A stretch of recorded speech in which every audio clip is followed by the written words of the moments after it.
খালি কন্টেইনারের ডাম্পিং প্রবণতা ঠেকাতে অবশেষে শিপিং এজেন্ট প্রতিষ্ঠানগুলোর বিরুদ্ধে কঠোর অবস্থানের পাশাপাশি বড় ধরনের সিদ্ধান্ত নিয়েছে চট্টগ্রাম বন্দর কর্তৃপক্ষ। হ্যান্ডলিংয়ে গতি আনতে সব ধরনের খালি কন্টেইনার বন্দর ও অফডকের বাইরে পাঠিয়ে দিতে চায় তারা। প্রতি মাসে জেনারেট হওয়া ৬০,০০০-এর বেশি খালি কন্টেইনার নন বন্ডেড এলাকায় রাখার অনুমতি দিতে জাতীয় রাজস্ব বোর্ডকে চিঠিও দেওয়া হয়েছে। তবে এই সিদ্ধান্ত কার্যকর হলে শত কোটি টাকার আয় থেকে বঞ্চিত হবে বন্দর ও অফডক। শেখাউত টিপুর ক্যামেরায় বিস্তারিত, কমলদের রিপোর্টে। পৃথিবীর অন্যান্য দেশের তুলনায় চট্টগ্রাম বন্দর ও অফডকগুলোতে চার্জ তুলনামূলক কম হয় বিদেশি শিপিং প্রতিষ্ঠানগুলো এখানে খালি কন্টেনার জমিয়ে রাখার অভিযোগ দীর্ঘদিনের। অবশেষে নীরবতা ভেঙে সরব হয়েছে চট্টগ্রাম বন্দর।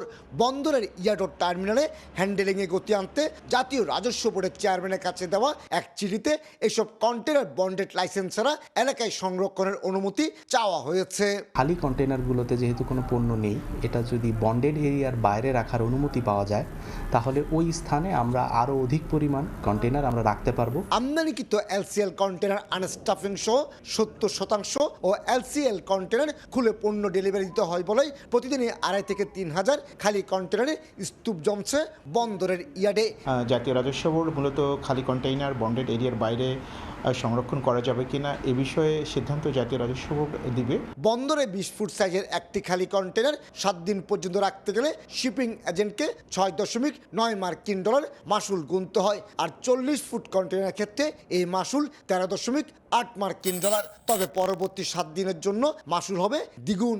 আর বেসরকারি অফডকে ২০ ফুটের কন্টেনারের জন্য প্রতিদিন ১০০ টাকা ও ৪০ ফুটের কন্টেনার চার্জ ২০০ টাকা। খালি কন্টেনারকে নন বন্ডেড এরিয়াতে থাকার সুযোগ দেওয়া হয়, তাহলে খালি কন্টেনারের যে রেগুলেশনস সেটা কাস্টম হাউস ততটা ভালোভাবে করতে পারবে না। তবে মেন লাইন অপারেটর কিংবা বিদেশি শিপিং প্রতিষ্ঠানগুলোর দাবি প্রতি মাসে বাংলাদেশে আমদানি পণ্য বোঝাই ১,৫০,০০০ থেকে ১,৭০,০০০ কন্টেনার আসে বন্দরে। আরও বেশি বেশি লোকেশনে শিফট করা যায় তাহলে পোর্টের কনজেশনটা একটু কমবে। আর সারা পৃথিবীতে তো এটা সমাদৃত যে আইসিডি এবং সিএফএস দুটো আলাদা বিষয়। সদ্য বিদেয় ২০২৫-২৬ অর্থ বছরে ৩৪ লাখের বেশি কন্টেনার হ্যান্ডেলিং করেছে চট্টগ্রাম বন্দর।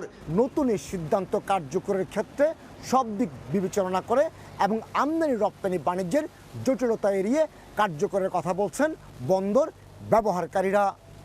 কমল দে, সময় সংবাদ, চট্টগ্রাম। 4 দশক ধরে আপনার ফাইন্যান্সিয়াল পার্টনার আইডিএলসি।